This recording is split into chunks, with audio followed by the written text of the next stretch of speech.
Evening दोस्तों, आपका grammar Galaxy में स्वागत है। आज एक बहुत इंटरेस्टिंग टॉपिक लेके आए हैं। ये टॉपिक बहुत ही इंटरेस्टिंग भी है और अगर इसको ठीक से समझा ना जाए तो ये बड़ा कंफ्यूजिंग भी बन जाता है।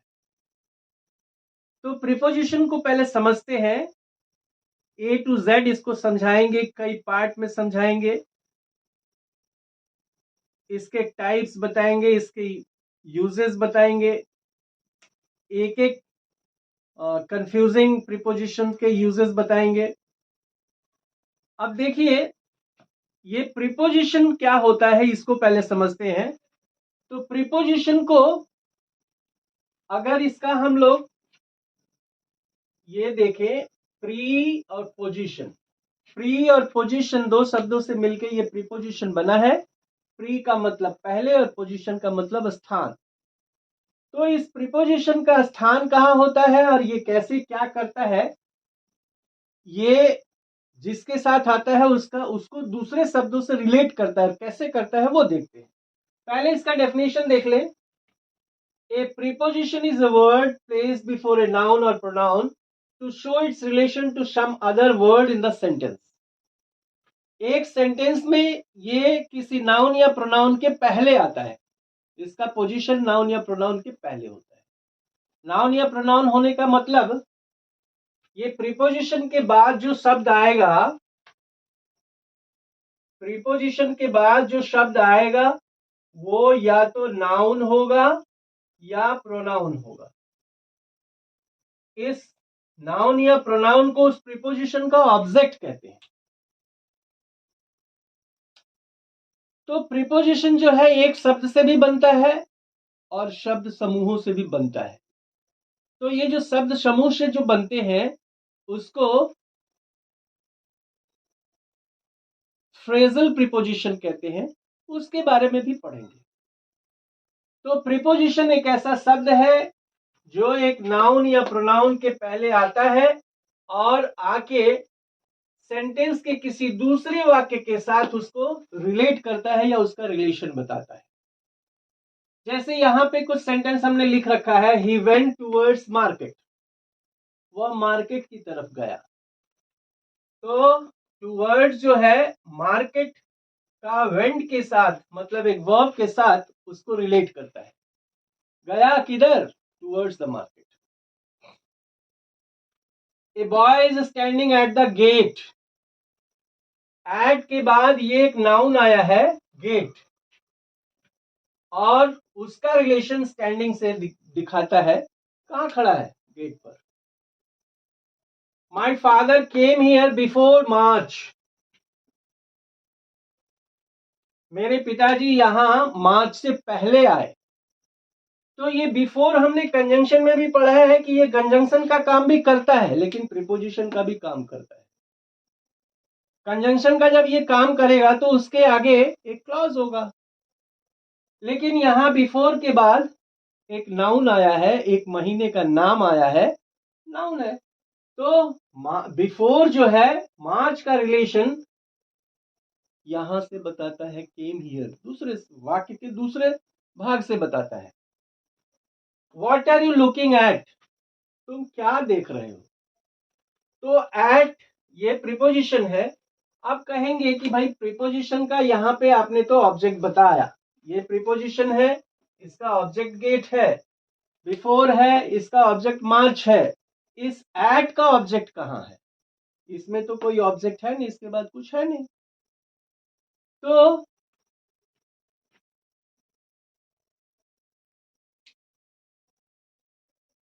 ये जो है व्हाट जो क्वेश्चन कर रहा है, इसके जगह पे कुछ कोई ना कोई नाउन आएगा। What are you looking for, तुम क्या देख रहे हो? What are you looking at, किसकी तरफ देख रहे हो? तो किसी न किसी व्यक्ति का नाम आएगा, तो वो ही उसका ऑब्जेक्ट है। मतलब एट का ऑब्जेक्ट यहाँ व्हाट है।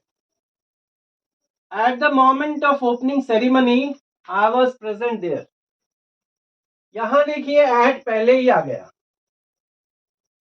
तो इन सारे सेंटेंसों से हम ये बताना चाहते हैं कि प्रीपोजिशन जो है वो वाक्य के बीच में ही नहीं, वाक्य के अंत में भी आ सकता है और वाक्य के पहले भी आ सकता है। इस सेंटेंस को ऐसे भी लिखा जा सकता है, I was present there at the moment of opening ceremony, ऐसे भी लिखा जा सकता है। लेकिन इस तरह से भी लिखा जा सकता है, ये प्रीपोजिशन पहले ही आ गया। तो प्रीपोजिशन वाक्य में कहीं भी आ सकता है और वो किसी न किसी नाउन या प्रोनाउन को किसी वाक्य के दूसरे वर्ड से उसको रिलेट करेगा। जिस वर्ड से वो रिलेट करेगा वो नाउन हो सकता है, प्रोनाउन हो सकता है, वर्ब हो सकता है, एडजेक्टिव एडवर्ब हो सकता है, किसी से भी वो रिलेट कर सकता है। तो इस तरह से प्रीपोजिशन का ये डेफिनेशन हो गया। और प्रीपोजिशन को थोड़ा समझे। अब इसके बाद टाइप्स ऑफ प्रीपोजिशन देखते हैं कि कितने तरह के प्रीपोजिशन होते हैं। प्रीपोजिशन होते तो बहुत प्रकार के हैं, लेकिन मेनली इनको 3 भागों में बांटा गया है और वो समझते हैं। तो टाइप्स ऑफ प्रीपोजिशन देखिए, ये मेनली 3 टाइप के होते हैं। वैसे होते तो बहुत है, लेकिन इनको इनके काम के अनुसार हमने 3 भागों में बांटा है। ये 3 क्लासिफिकेशन हुए हैं। पहला है प्रीपोजिशन ऑफ डायरेक्शन। ये दिशा बताने वाले प्रीपोजिशन, मतलब किस तरफ कार्य हुआ, उसको हम लोग कहते हैं प्रीपोजिशन ऑफ डायरेक्शन। जैसे रोशन इज गोइंग टूवर्ड्स दिल्ली, रोशन दिल्ली की तरफ जा रहा है। किस दिशा में जा रहा है? दिल्ली की तरफ। डायरेक्शन बताता है। I went to the gym, कहाँ गया? टू द जिम, जिम की तरफ गया। तो इस तरह के डायरेक्शन बताने वाले जो प्रीपोजिशन है उनको हम लोग प्रीपोजिशन ऑफ डायरेक्शन कहते हैं। और प्रीपोजिशन ऑफ प्लेस इसके बाद आते हैं। दूसरा क्लासिफिकेशन है इसका प्रीपोजिशन ऑफ प्लेस। तो प्रीपोजिशन ऑफ प्लेस जो है ये अपने नाम के अनुसार स्थान की तरफ बताता है, किस स्थान को गया। The book is on the table, ये ऑन प्रीपोजिशन ये बताता है कि बुक का स्थान कहाँ है, टेबल के ऊपर। माई purse is in my pocket, ये इन जो प्रीपोजिशन है ये बताता है कि मेरा पर्स किस स्थान पे है, मेरी पॉकेट में। The bird is above the tree, चिड़िया किस स्थान पे है, ट्री के ऊपर है। तो डायरेक्शन बताने प्लेस बताने वाले जितने भी प्रीपोजिशन है कि कहाँ है, उसको हम लोग प्रीपोजिशन ऑफ प्लेस कहते हैं। एडवर्ब ऑफ टाइम, जैसा कि इसका नाम है उसी तरह से ये समय बताता है। जैसे I got up at 6 o'clock, कब उठा? 6 o'clock, at 6 o'clock। In the spring, spring के समय में मौसम जो है गर्म होता है, ये टाइम बता रहा है कब, स्प्रिंग में।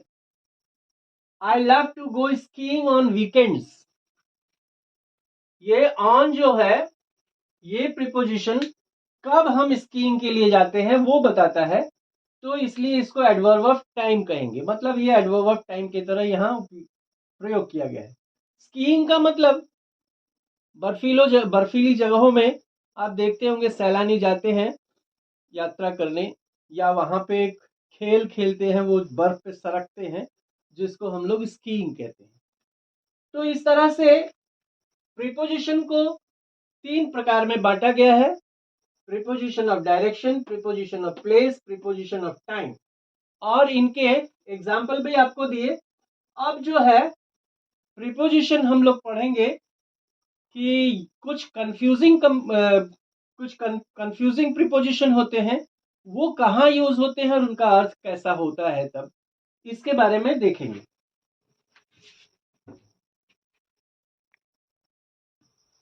तो देखिए कंफ्यूजिंग पेयर ऑफ प्रीपोजिशन यहाँ हमने कुछ लिख रखा है। जैसे बिटवीन और अमॉन्ग, के बीच, दोनों के लिए, मतलब दोनों का इसी सेंस में यूज किया जाता है, के बीच। अक्रॉस और थ्रू, के मध्य से। इन और इनटू, बिफोर और इन फ्रंट ऑफ, बिफोर माने भी पहले और इन फ्रंट ऑफ माने भी पहले। तो दोनों का कहाँ कैसे यूज करते हैं यही हम देखते हैं। बिसाइड और बिसाइड्स, बिसाइड माने बगल में, बिसाइड्स मतलब इसके अतिरिक्त, इसके अलावा। On upon, in with in, at in, for since, ये फॉर और सिंस हम लोग कंजंक्शन में भी पढ़े थे, फॉर और सिंस कंजंक्शन की तरह भी प्रयोग होता है, और टेंस में भी पढ़े थे, परफेक्ट में, प्रेजेंट परफेक्ट में फॉर और सिंस का प्रयोग होता है। फॉर का प्रयोग ड्यूरेशन ऑफ टाइम के लिए और सिंस का प्रयोग पॉइंट ऑफ टाइम के लिए। ड्यूरेशन ऑफ टाइम कहने का मतलब कि लेंथ ऑफ टाइम के लिए। On, over, by, with, in spite of, despite, in spite of मतलब के बावजूद, डिस्पाइट माने भी के बावजूद। तो ये कंफ्यूजिंग प्रीपोजिशन है, इनका प्रयोग हम लोग कैसे करते हैं? तो पहले हम लोग अमंग और बिटवीन का देखते हैं। अमंग का जो प्रयोग होता है ये दो से अधिक के संदर्भ में होता है।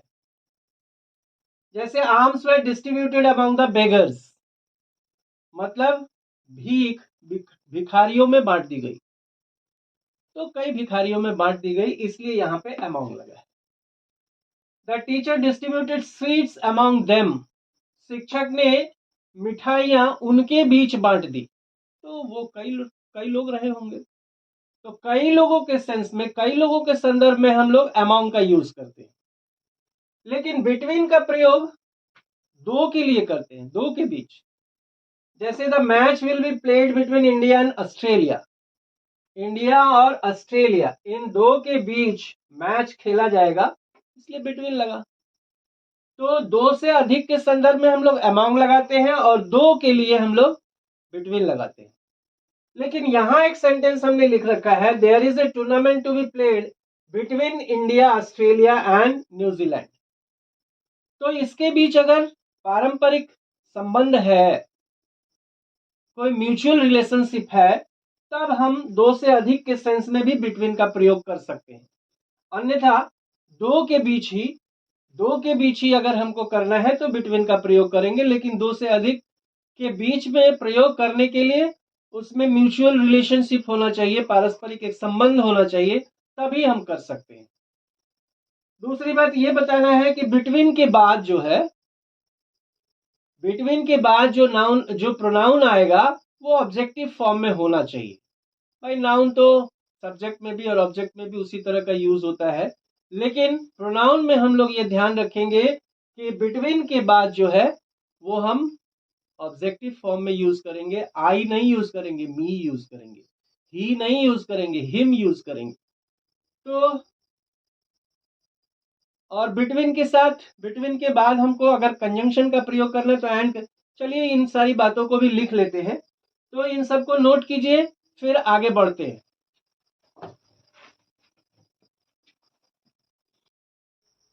तो बिटवीन की इंफॉर्मेशन को कंटिन्यू करते हैं। अभी जैसा हमने बताया, बिटवीन के बाद हमेशा हम लोग ऑब्जेक्टिव केस का प्रयोग करते हैं। जैसे यहां सेंटेंस देखिए, there is no friendship between him and I. Between he and I अगर हो जाता है तो गलत हो जाएगा। तो बिटवीन के बाद ही का ऑब्जेक्टिव केस और आई का भी ऑब्जेक्टिव केस प्रयोग करेंगे। तो बिटवीन के बाद हमेशा हम लोग ऑब्जेक्टिव केस का प्रयोग करते हैं। उसके बाद बिटवीन के बाद अगर कंजंक्शन का प्रयोग करना है तो एंड का प्रयोग करेंगे। जैसे the class will be held before 10 AM, sorry, the classes will be held between 10 AM and 4 PM, मतलब क्लासेस 10 बजे और 4 बजे के बीच चलेंगी। तो बिटवीन 10 AM टू 4 PM कहना गलत होगा। उसके बाद हम लोग बिटवीन के बाद एंड का ही, एंड कंजंक्शन का ही प्रयोग करेंगे। बिटवीन के बाद जो नाउन या प्रोनाउन आता है वो हमेशा प्लूरल फॉर्म में होना चाहिए। जैसे between the countries, between the country नहीं, बिटवीन द कंट्रीज, दो देशों की बात है या दो से अधिक देशों की बात है, तो between the countries. Between them उनके बीच, देम पॉसेसिव केस में और प्लूरल आया है। बिटवीन अस वो भी प्लूरल है। बिटवीन द स्टूडेंट्स, तो नाउन आए या प्रोनाउन आए बिटवीन के बाद वो प्लूरल फॉर्म में होना चाहिए। अगली बात यह है कि बिटवीन के बाद कभी भी ईच और एवरी का प्रयोग नहीं होता है। जैसे यहां हमने लगा रखा है बिटवीन ईच बॉय, तो ये गलत है। प्रत्येक बच्चों के बीच ऐसा नहीं होता है। प्रत्येक लड़कियों के बीच ऐसा नहीं होता है। मतलब बिटवीन के बाद हम ईच और एवरी शब्द का प्रयोग नहीं करते हैं। तो इसी तरह की कुछ बातें अमॉन्ग से भी संबंधित है, उनको भी देखते हैं। देखिए अमॉन्ग, अमॉन्ग और अमॉन्ग्स्ट, अमॉन्ग्स्ट का प्रयोग भी अमॉन्ग के ही अर्थ में होता है, लेकिन दोनों के प्रयोग में थोड़े अंतर होते हैं। द के पहले हम लोग अमॉन्ग्स्ट लगाते हैं, द के पहले अमॉन्ग्स्ट, जैसे अमॉन्ग्स्ट द बॉयज। तो द के पहले अमॉन्ग्स्ट लगाएंगे, अमॉन्ग भी लगा सकते हैं, अमॉन्ग द बॉयज और अमॉन्ग्स द बॉयज, ये अमॉन्ग और अमॉन्ग्स्ट द के पहले दोनों को लगा सकते हैं। लेकिन अमॉन्ग का प्रयोग कॉन्सोनेंट साउंड से शुरू होने वाले शब्दों के साथ किया जाता है। कॉन्सोनेंट साउंड से, कॉन्सोनेंट से स्टार्ट होने वाले नहीं, कॉन्सोनेंट साउंड से स्टार्ट होने वाले शब्दों के पहले हम लोग अमॉन्ग का प्रयोग करते हैं। जैसे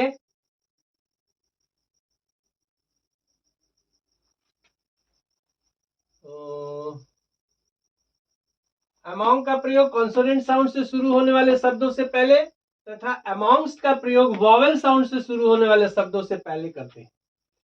जैसे अमॉन्ग देम, देम द से स्टार्ट हो रहा है तो अमॉन्ग लगा, लेकिन अमॉन्ग्स्ट अस ओ से स्टार्ट हो रहा है, तो वॉवेल साउंड से स्टार्ट होने वाले शब्दों से पहले हम लोग अमॉन्ग्स्ट लगाएंगे और कॉन्सोनेंट साउंड से स्टार्ट होने वाले शब्दों के पहले अमॉन्ग लगाएंगे। ये अंतर है। और अमॉन्ग और अमॉन्ग्स्ट दोनों लगा सकते हैं अगर उसके बाद द आना है तो। एमिड तथा एमिड्स, एमिड एमिड्स, इन दोनों का प्रयोग दो से अधिक के लिए होता है जैसे अमॉन्ग का होता है, और इनके प्रयोग में भी वही अंतर है जो अमॉन्ग और अमॉन्ग्स्ट में है। भाई अमॉन्ग में हमने पढ़ा कि कॉन्सोनेंट साउंड से पहले इसको यूज करेंगे और वॉवेल साउंड से पहले हम लोग अमॉन्ग्स्ट का यूज करेंगे। उसी तरह ये एमिड और एमिड्स का प्रयोग भी वैसे ही होगा जैसे इनका होता है। और दूसरी बात यह है कि ये अमॉन्ग और एमिड्स, एमिड और एमिड्स, इन दोनों का प्रयोग अनकाउंटेबल नाउन के साथ भी होता है। ये भी याद रखेंगे कि अनकाउंटेबल नाउन के साथ भी होता है। जैसे यहां है sentence, the bill was passed एमिड pandemonium, मतलब बिल को उपद्रवों के बीच पास कर दिया। मान लीजिए विधानसभा में या राज्यसभा में कोई बिल पहुंचा तो उपद्रव हो रहा है, विपक्षी उपद्रव कर रहे हैं, लेकिन उसके बीच बिल को पास कर दिया गया। यू आर सिटिंग एमिड्स्ट अस, देखिए एमिड पैंडिमोनियम पॉ से स्टार्ट हो रहा है, लेकिन एमिड्स्ट अस अ से, तो you are sitting amidst us and talking against us, मतलब तुम हम लोगों के बीच ही बैठे हो और हमारे विरोध में बात कर रहे हो। तो एमिड्स वॉवेल से शुरू होने वाले, वॉवेल साउंड से शुरू होने वाले के पहले, और एमिड कॉन्सोनेंट से शुरू होने वाले शब्दों के पहले एमिड लगाएंगे, जैसे अमॉन्ग और अमॉन्ग्स्ट में करते थे। तो इसके आगे दो एक नियम और पढ़ते हैं।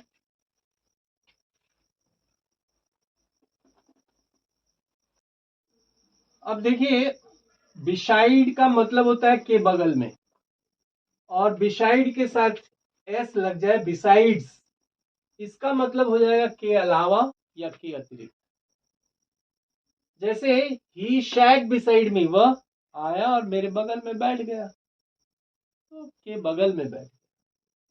लेकिन बिसाइड्स हिज चिल्ड्रन, उनके बच्चों के अलावा, हिज निफ्यूज, उनके भतीजे और उनकी भतीजियां, were present in the party, उनके बच्चों के अलावा उनके भतीजे और भतीजियां भी पार्टी में मौजूद थे। तो बिसाइड्स का मतलब के अलावा से या के अतिरिक्त से हो जाता है, और बिसाइड का मतलब के बगल में। तो ये मीनिंग समझ के इसका यूज हमें करना है। दूसरा देखिए फॉर और सिंस, ये समय के संदर्भ में इनका हम लोग फॉर और सिंस का प्रयोग करते हैं। ये टेंस में भी मैंने बताया है। तो अवधि का उल्लेख करने के लिए परफेक्ट में या परफेक्ट कंटिन्यूअस टेंस में हम लोग फॉर का प्रयोग करते हैं। अवधि का उल्लेख मतलब लेंथ ऑफ टाइम। जैसे she has been living here for 10 years, वह 10 वर्षों से यहां रह रही हैं। तो फॉर 10 years ये जो है एक अवधि का उल्लेख करता है। 10 years, 5 hours, तो ये अवधि का उल्लेख करता है, इसलिए यहाँ पे फॉर का यूज ठीक है। तो अवधि का उल्लेख करने के लिए हम लोग परफेक्ट में या परफेक्ट कंटिन्यूअस में फॉर का यूज करते हैं। लेकिन जब शुरुआती समय का उल्लेख हो, मतलब पॉइंट ऑफ टाइम का उल्लेख हो, मतलब एग्जैक्ट टाइम बताए, तो हम लोग परफेक्ट और परफेक्ट कंटिन्यूअस टेंस में सिंस का प्रयोग करते हैं। जैसे I have not seen him since 2020, 2020 से मैंने उसको नहीं देखा। एकदम एग्जैक्ट टाइम बता रहा है 2020 से। या सिंस मंडे भी कह सकते हैं, सिंस लास्ट नाइट भी कह सकते हैं। तो इस तरह से एकदम एग्जैक्ट टाइम बताए या टाइम की शुरुआती चीज को उल्लेख करना हो तो हम लोग सिंस का प्रयोग करते हैं, और अवधि के लिए हम लोग फॉर का प्रयोग करते हैं। दूसरी बात यह है कि सिंस का प्रयोग चूंकि और क्योंकि के अर्थ में भी होता है। चूंकि, जैसे since he drove recklessly he met an accident, चूंकि वह बहुत बुरी तरह से ड्राइव किया इसलिए उसका एक एक्सीडेंट हो गया। तो चूंकि वह बुरी तरह ड्राइव किया, चूंकि के सेंस में भी हम लोग सिंस का प्रयोग करते हैं। अच्छा, अगली बात ये बताना है कि सिंस, बिकॉज और एज। सिंस माने भी चूंकि, बिकॉज माने भी चूंकि, एज माने भी चूंकि, तीनों का सेंस सेम है, लेकिन इनको हम लोग सो के साथ पेयरिंग नहीं करते हैं। जैसे सिंस सो या सिंस देयरफॉर लिख दें तो वो गलत है। सिंस को पेयर नहीं करेंगे, खाली सिंस बोलेंगे, खाली बिकॉज बोलेंगे, खाली एज बोलेंगे। उसके सो या देयरफॉर के साथ हम लोग उसकी पेयरिंग नहीं करेंगे। जैसे इस सेंटेंस में देखिए, since I was ill so I couldn't come, चूंकि मैं बीमार था इसलिए मैं आ ना सका, या देयरफॉर ही लगा दे तो गलत हो जाएगा, यहां शो नहीं होना चाहिए। सिंस आई वॉज इल, ये कॉमा से ही सो का सेंस हो जाएगा। चूंकि मैं बीमार था इसलिए मैं आ ना सका, वो इसलिए का सेंस इस कॉमा से ही आ जाएगा, वहां शो या देयरफॉर जैसे वर्ड का यूज नहीं करना है। लेकिन एक सेंटेंस मेरे दिमाग में आया, ये आप लोग भी बहुत जगह देखे होंगे, as you sow shall you reap, जैसा बोएंगे वैसा काटेंगे। तो यहाँ एज और सो की पेयरिंग की गई है, लेकिन यहाँ इसका अर्थ जो है वो जैसा वैसा से हो जाता है। वैसे जनरली हम लोग एज के साथ सो का प्रयोग नहीं करते हैं, जैसा वैसा के अर्थ में हम लोग कर सकते हैं। तो आज हम लोग कुछ कंफ्यूजिंग प्रीपोजिशंस को पढ़े, इसको अभी जारी रखेंगे नेक्स्ट वीडियो में भी। जितने प्रीपोजिशन हमने लिख रखे थे बोर्ड पे, उन सारे के बारे में बारी बारी से बताएंगे। तो आज इसी रिक्वेस्ट के साथ कि चैनल को सब्सक्राइब कीजिए, बेल आइकन दबाइए, लाइक कीजिए और इसको शेयर भी कीजिए, और कमेंट भी कीजिए आप लोगों को कैसा लग रहा है, इंफॉर्मेशन आपको कुछ सॉलिड लग रहा है या नहीं लग रहा है, इसको कमेंट करके बताइए भी। So thank you for today.